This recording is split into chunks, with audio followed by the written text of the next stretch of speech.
प्रभाग 9 मधील बूथवर बसलेलो होतो त्यावेळी अचानकपणे पांढऱ्या रंगाच्या काळ्या काचा असलेल्या पूर्ण पॅक असलेल्या अशा दोन गाड्या 57 नंबरच्या आमच्या समोरून आल्या। त्या दोन गाड्याच्या मध्ये आमचे कार्यकर्त्यांची मोटरसायकल होती।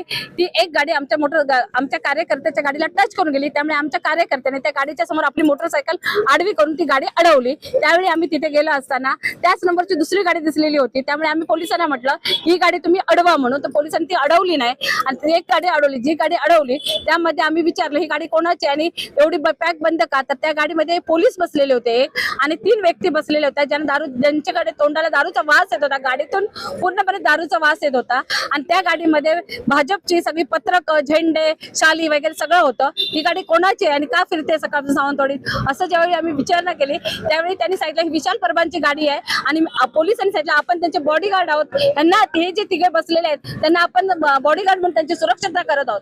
मला त्या पोलिसांना आणि सगळ्यांना विचारायचं एकच प्रश्न, ज्या गाडीमध्ये आचारसंहिता संपलेली असताना पत्रक आहेत भाजपची, सगळ्यात दारूचा वास येत आहे त्या गाडीतून, काळ्या काचेने ती गाडी पॅक बंद आहे आणि एकाच नंबरच्या गाड्या आज सावंतवाडी पर फिरत आहे, त्या गाडीमध्ये बसून पोलीस त्यांना कसलं संरक्षण देत होते।